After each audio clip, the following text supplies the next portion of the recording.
show you this. This is the pattern.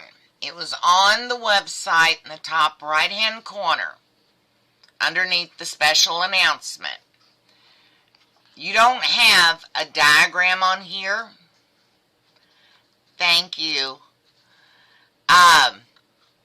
The reason is, I wanted you all to look at how the older patterns are tatted and figure it out. Use what knowledge you have to tat the older patterns. They are not worded the way we see today, but they're still doable.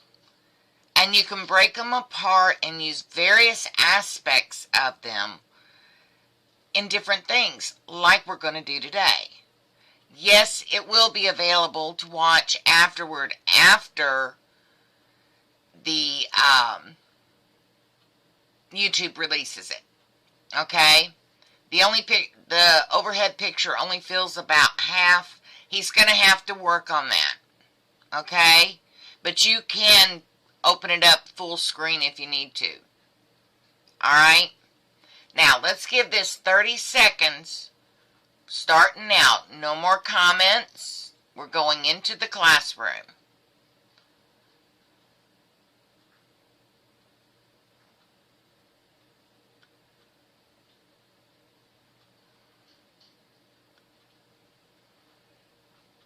Okay. Now, what I wanted to discuss about this, as we work on this, hi Bernice, as we work on this, I will ask questions before I move on to a next phase. And if anyone has a question, that is the time to answer it, because your questions are time-stamped to match the video. Thanks, Harold. Dennis has got to work on it. Okay? Y'all just bear with me for today. By the time the classes start, permanently, we'll have all these little kinks worked out. Okay? So, this pattern does not have a diagram as you all are used to seeing. It has a written form. Back in the day, these patterns were written on paper that it was similar to fabric, sort of like linen. Then they had to iron the ink in to the fabric.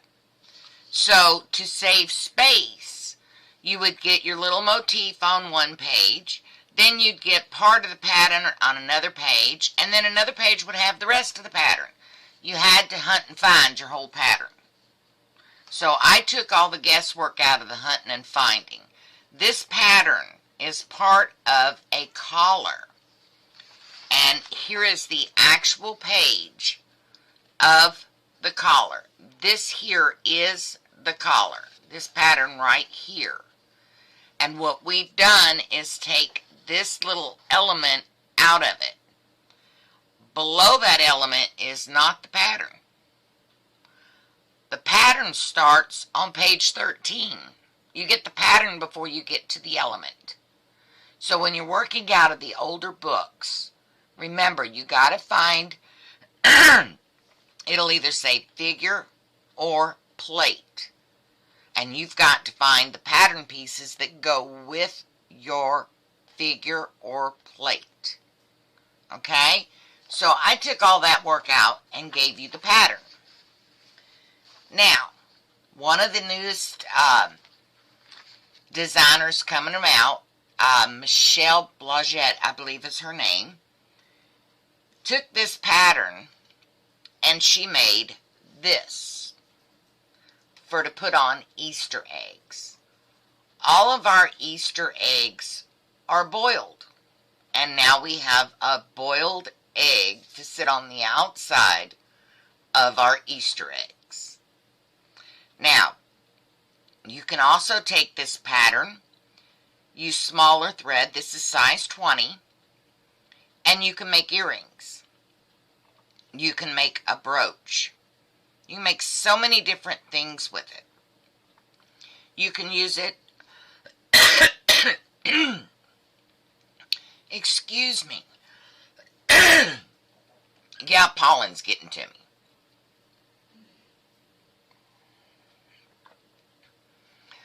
Ruby, you should be hearing all of it, unless there is a problem with the internet. Only one person is supposed to show, and that's me. This is not like Zoom. Okay?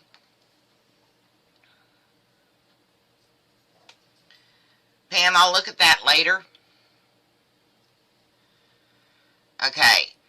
So, let me put this up here. This egg center here is tatted, and then we go out to the white part to finish the egg up. Then you can wrap it around an egg. You can put one on each side, and you can honestly say you have boiled eggs for Easter. So what I'm going to do is walk you through this pattern. Alright? The first thing you're going to learn, we're using Elizabeth thread, size 20. The number is 109. I don't know what the name of it is, but it is really a pretty Easter color thread. And that's what I use to tat this up.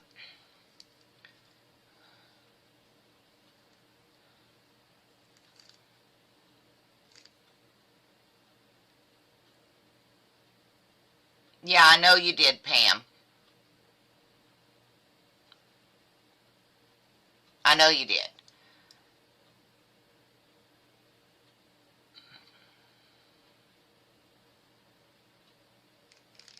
Okay, so what I'm going to do is normally you have continuous thread method for this, alright? But that first ring is a mock ring. Now I'm going to show you how to set your hand up for a mock ring so that you can tat the mock ring. Okay?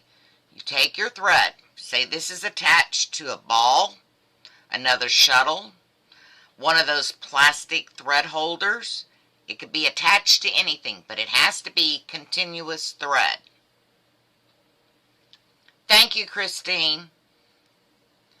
Okay, so we're going to do a mock ring.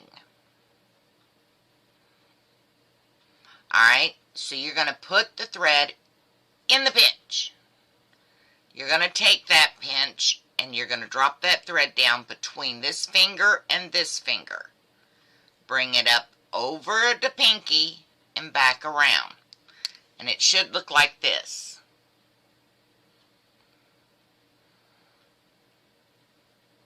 Everybody got that? Now, pull off this thread. I use bobbin shuttles for class, only because it's easier to change them out. I normally use regular shuttles, like wooden ones, that don't hurt my hands. Now, this thread here, we're going to wrap our hand as a chain, because that's what a mock ring is. It is a chain that wants to be a ring, and we're going to make it a ring. Okay? So, get everything set up, hold your hand in the loom, and then you're going to start tatting your stitches. And it calls for 4 double stitches. Okay? You should have 4 double stitches. Now, I'm not going to do the whole pattern from this point. I have it staged out. Alright, so we got 4 double stitches. We want a picot. I can't copy and paste the link, Sue. Can you do that?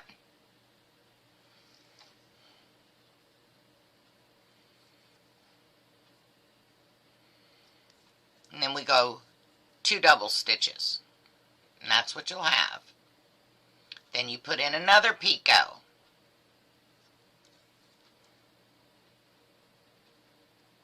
And then another double stitch. Hi, Nanetta. Then we put in another picot. There is 5 picots on this mock ring. Okay, it's 4 double stitches, picot 2, picot 2, picot 2. Okay, you can read it umpteen gazillion different ways. So we've got 4, and I just put another double stitch in there and didn't need it, like a dummy. See, we all make mistakes.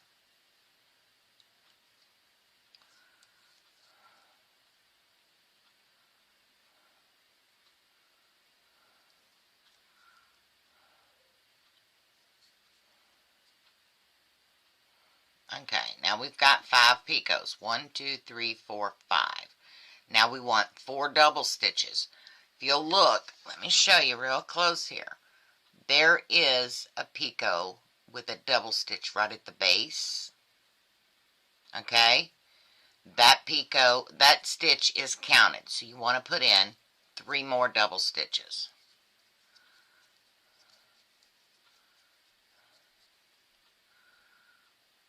Okay, now we're going to close that ring. Hi Brenda, how are you? Now, when you go to close your mock ring, you take your shuttle, you run it through that loop. Take the loop off your hand, hold those double stitches, and start to close. Okay? You keep pulling. You want to keep that ring in the pinch till it's pulled completely closed. Alright?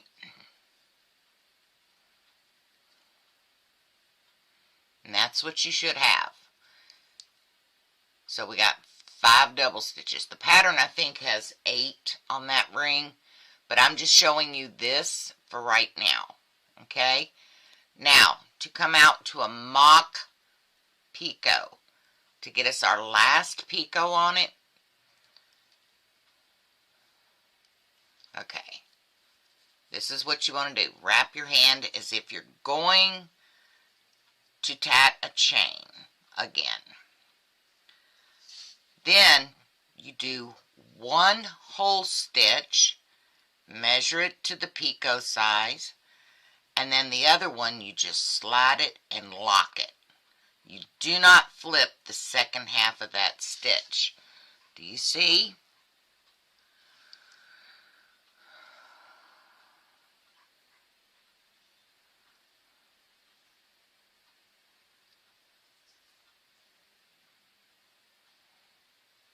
Yeah, the pattern is kept on the website up in the top. No, Christine, I'm just showing how to do a mock ring and break out to the outer rounds. That's all. It's not the pattern. The pattern called, I think it was 8 picots separated by 2. So I'm showing you how to break out. If I do that, it's a very small ring, and it's not going to pick up on the camera that well. And that's why I'm doing this. I'm watching what I'm doing in the camera, and it's not going to show these stitches. I'm thinking I'm going to have to step up in size on the thread just for the classes. And if I do, that's fine. I don't mind doing that. I want you all to be able to see what is happening. Okay? So, when you step out, you're going to have this mock picot after you've closed your mock ring. Now we're going to go into a split ring for that second round. So you'd wrap your hand for the split ring. Thank you, Kathleen. You have a great day. Alright, so then you wrap your hand. What you're going to do here is you're going to use your second shuttle. Okay, because we haven't reversed our work. This thread is the thread on top. Whatever thread is on top is the thread that you're going to tat with. So, you would tat, and I am going to finger tat, which I don't like to do, but for y'all, I'll do it. So, we want to finger tat, or tat with a shuttle, either way, it's up to you, our half of our ring. We're going to do just 3 double stitches, okay? Picot and 3 double stitches.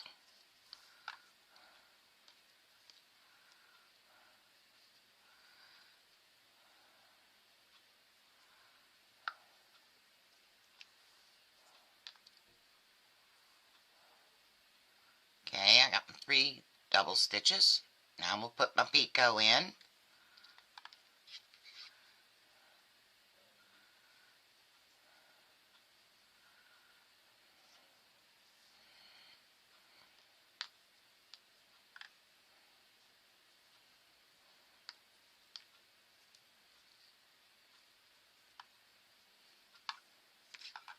Now after you get that last double stitch on there, take your shuttle, ball of thread, whatever you're using, and toss it over.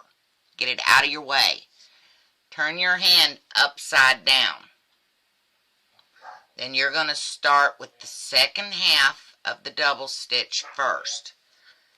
You go over and slide it over. You got that?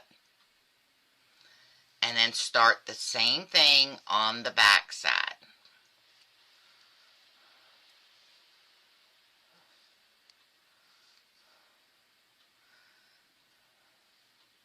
Then you're going to put a picot in.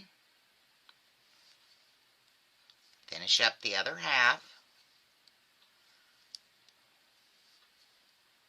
Alright. Now, remember that thread or that shuttle we threw off the back? Pick that up again. Now we're going to close that ring.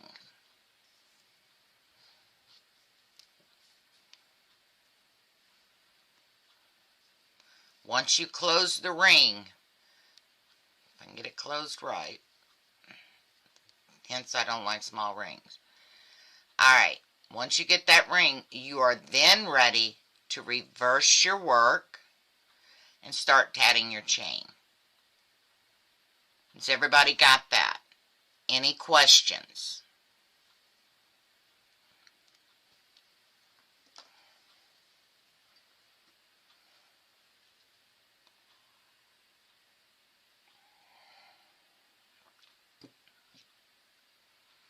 If not, we'll move on.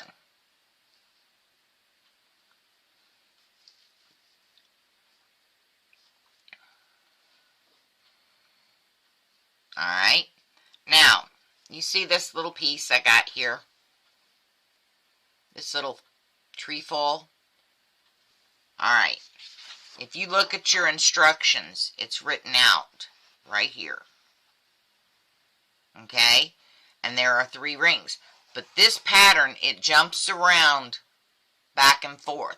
You have to match your pattern to your picture. That's why pictures are good with patterns. Because even though you don't have the diagram, you still have a picture to look at. And you can pretty much figure it out. This little trefoil, I tried 7 ways to Sunday to tat this in one pass.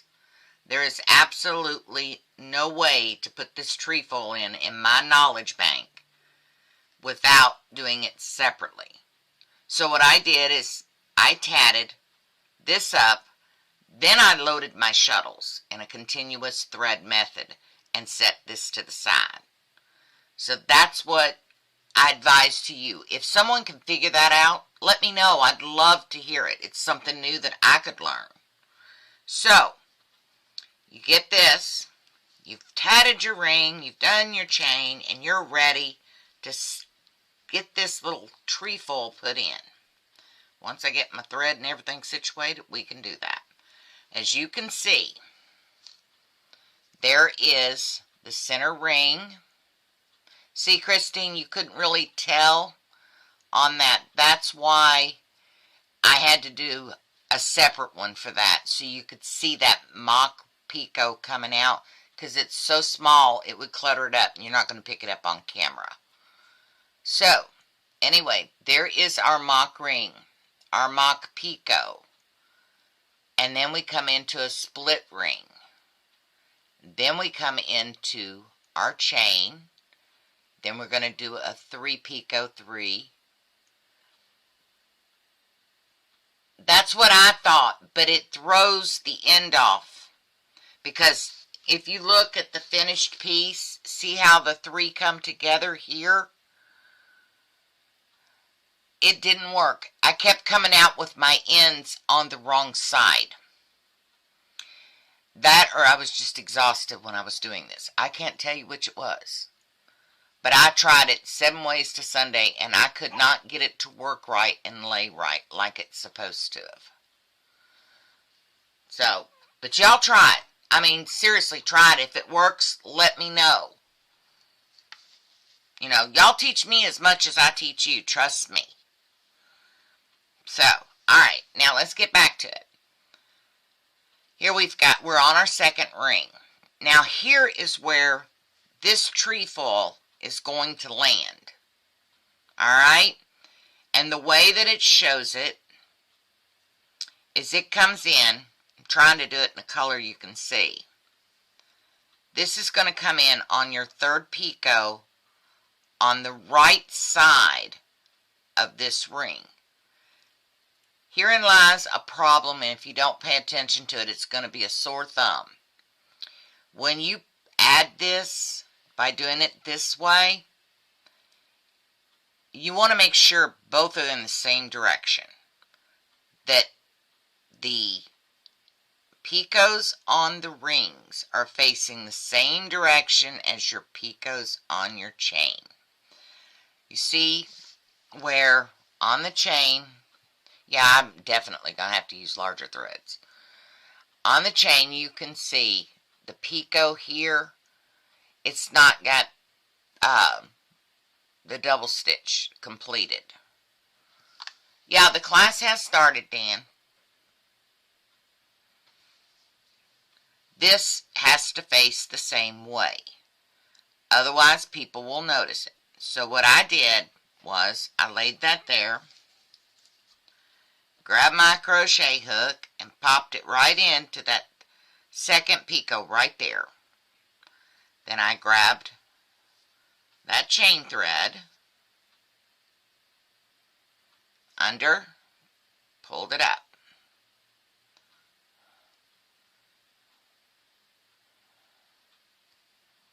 Get through there. Get my shuttles and everything lined up, I'll be alright. Okay, you see how I pulled it up through there? I'm trying to do this so you can see how I pulled it up. Now you want to tighten that down and join that.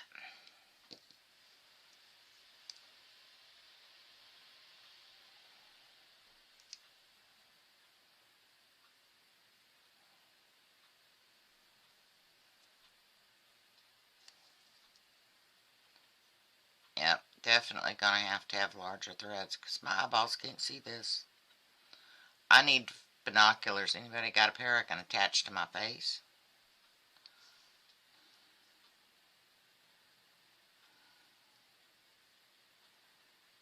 Attached it with the wrong thread. Real smart lady. Yeah, I make dumb mistakes like that every once in a while.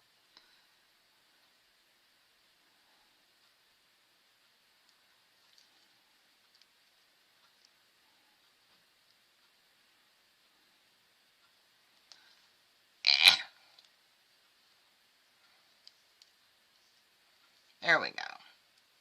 Pull it through. Get this laid out. Try it again, Sam. Try it again.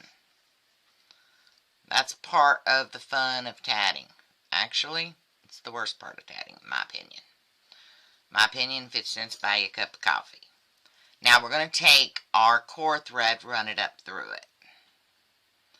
Tighten that picot down. You see that? How it's tightened down. It's laying in place. Can you see that? No, not a lock join. Yeah, I had some of those. Problem is I have bifocals that need to be changed, Arlene. And now the magnifier doesn't work with my glasses. So I gotta get new glasses. That's on the list when COVID's over. If they ever let us out of prison here, I'll be alright. Then we're gonna go do our double stitches into our next 2 picots and finish that chain up.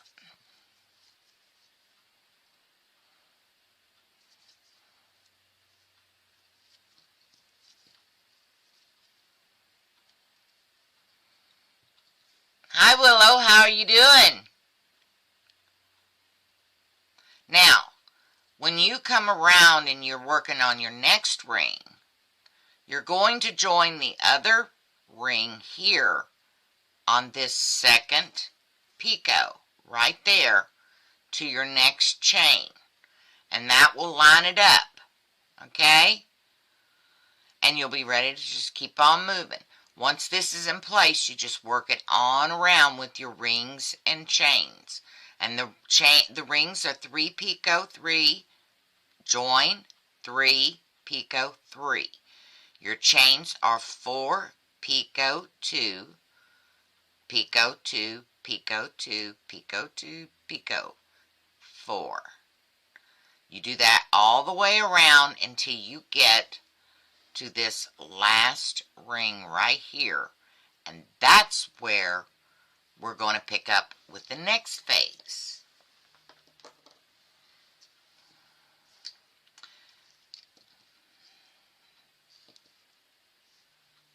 Thank you, Willow. I'll call you later. Okay. Now, as you can see, with this piece here, we have everything locked in. Show it from the front side. See? This is attached. This one here is attached. So we're done with that for now. Alright?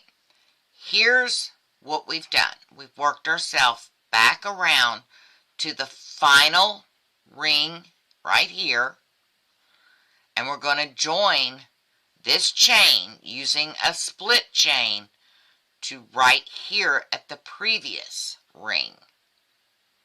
Okay? So,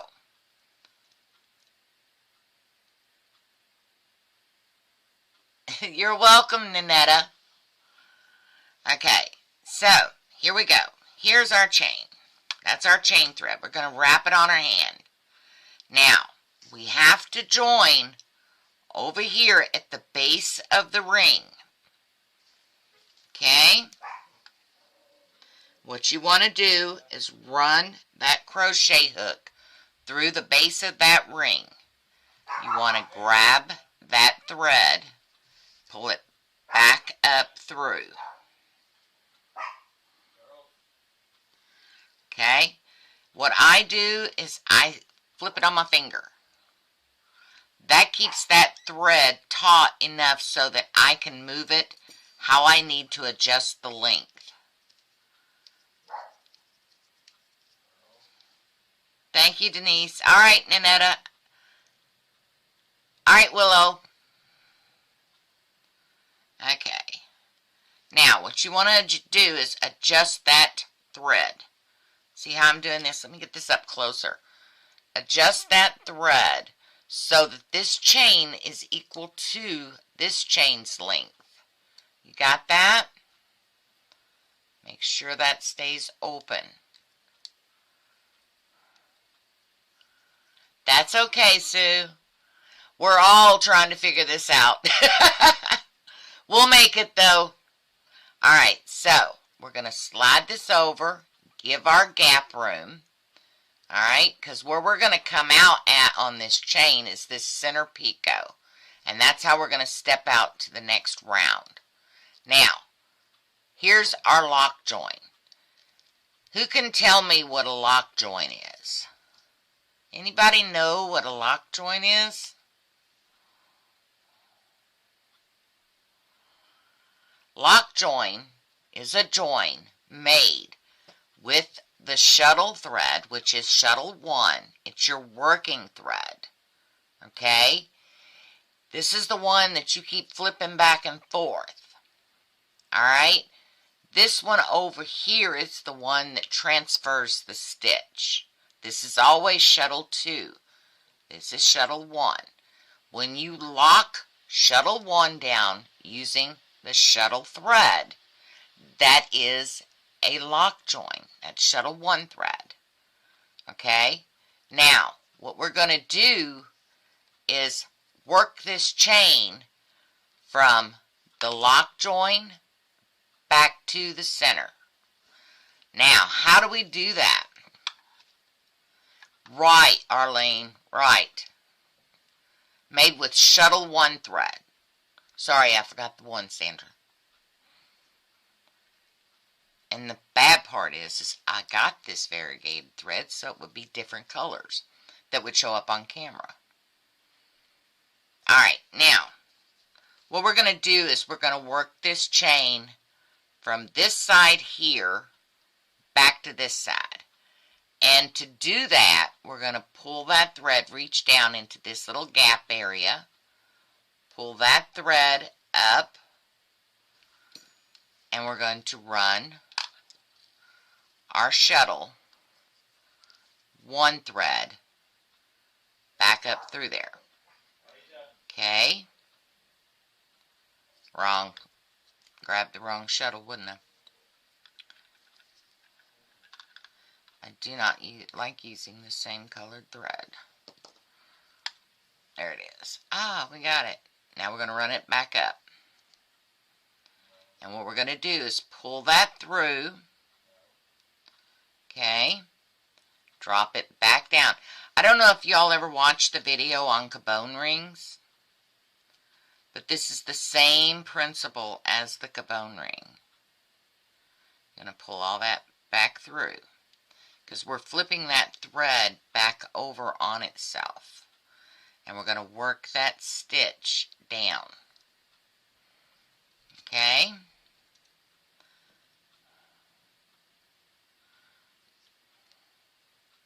I still cannot see what I'm doing. Work that stitch down. Bring it over. And of course I'm doing it on the wrong side. Oh Lord, I need glasses.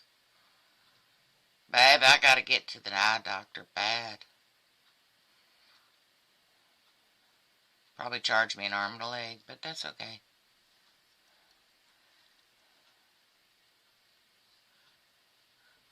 But as you can see, we all make mistakes, and these techniques that we don't use very often, that's where we make our most mistakes. Now let's try this again. I'm taking these glasses off and trying to not look through these bifocals.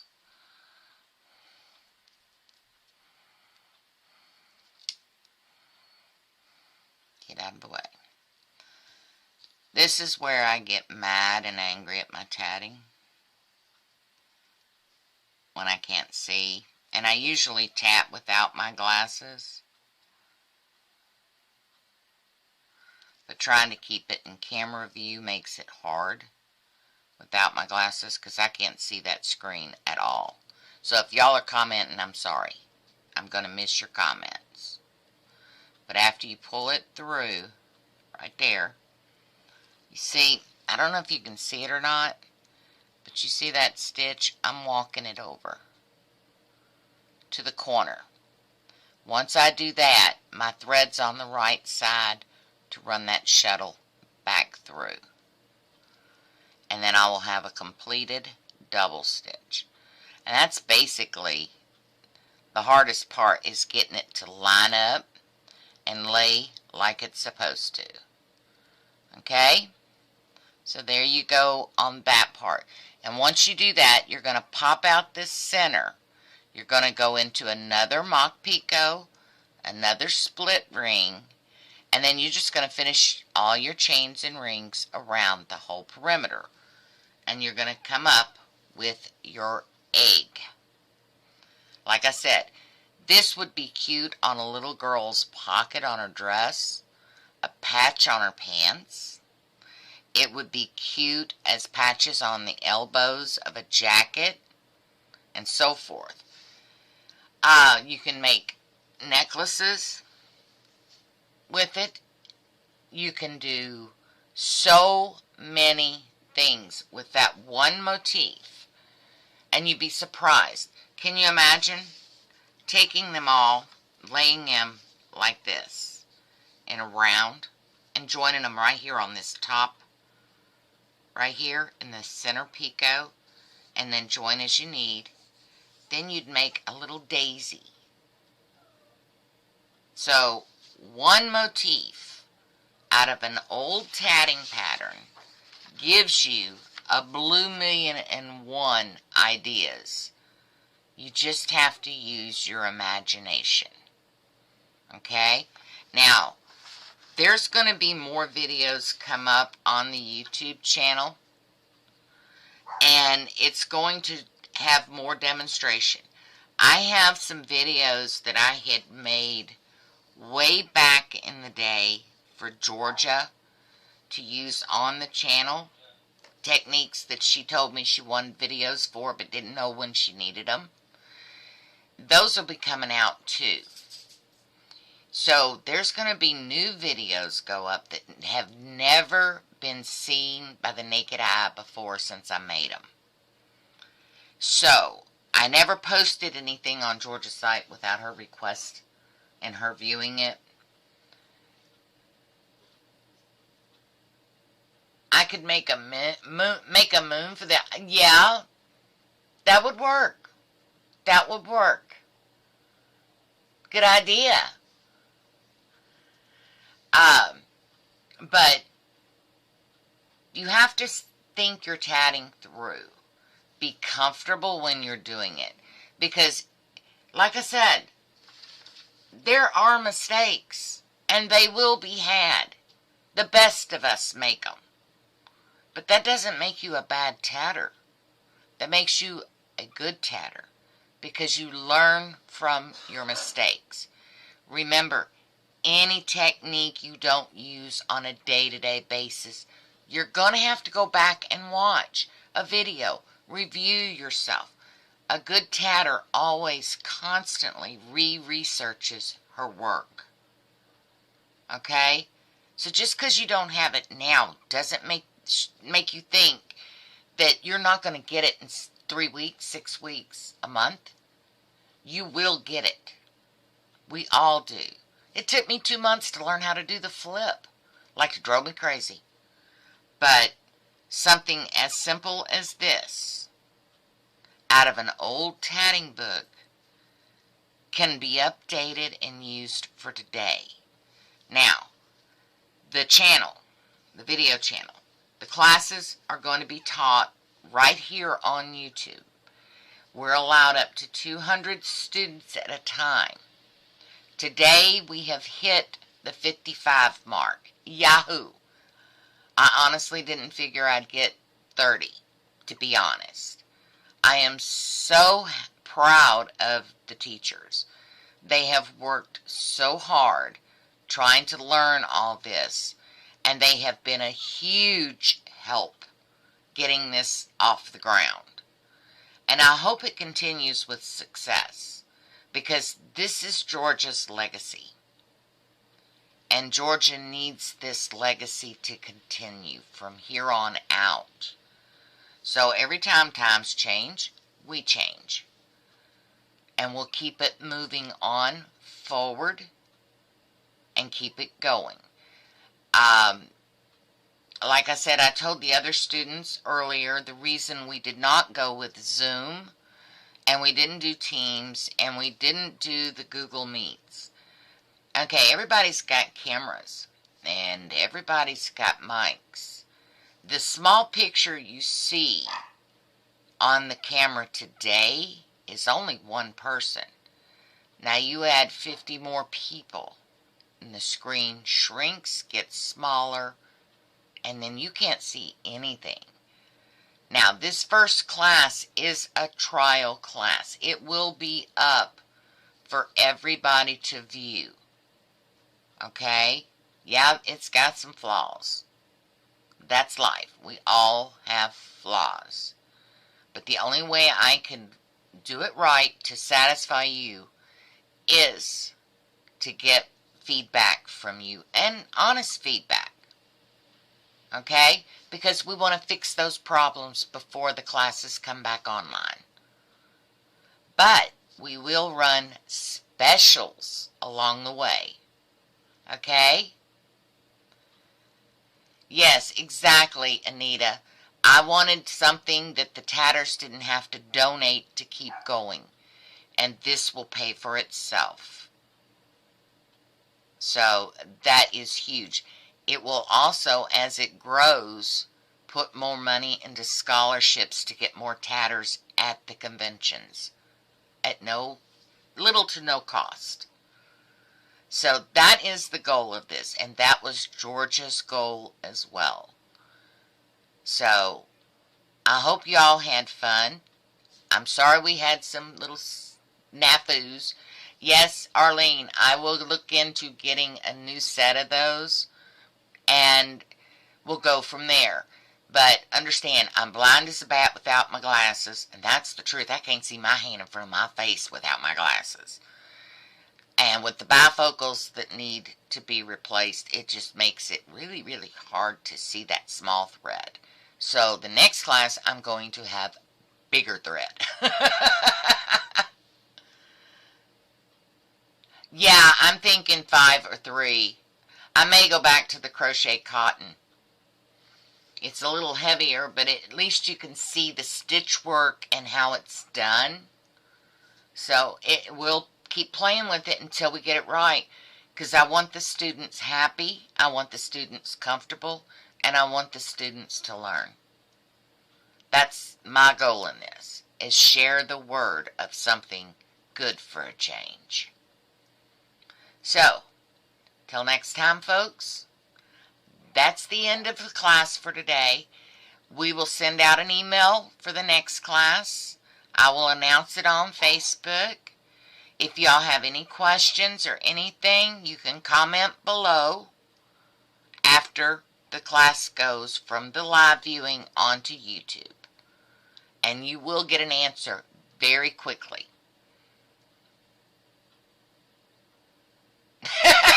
Yeah, I know, Arlene. I did pretty good. I couldn't even see what I did.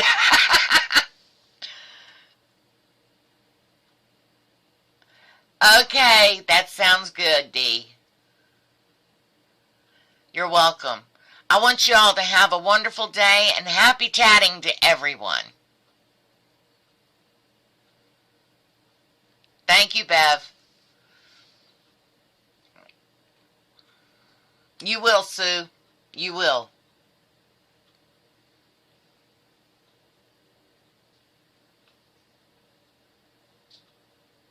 Thank you, Anita. Thank you, Robin. It'll only be possible because of you guys.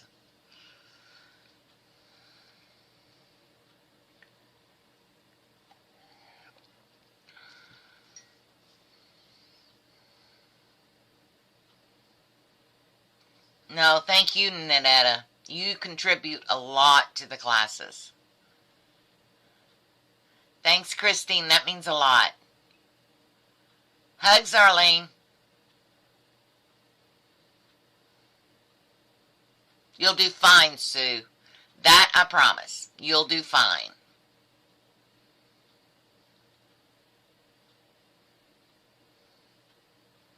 Thank you for coming, Sin. Hugs, Teresa.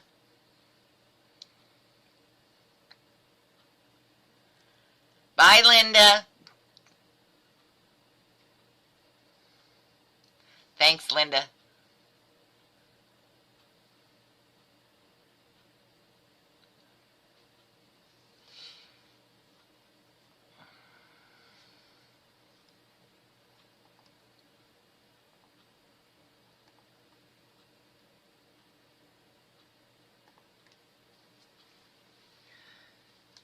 All right, come here.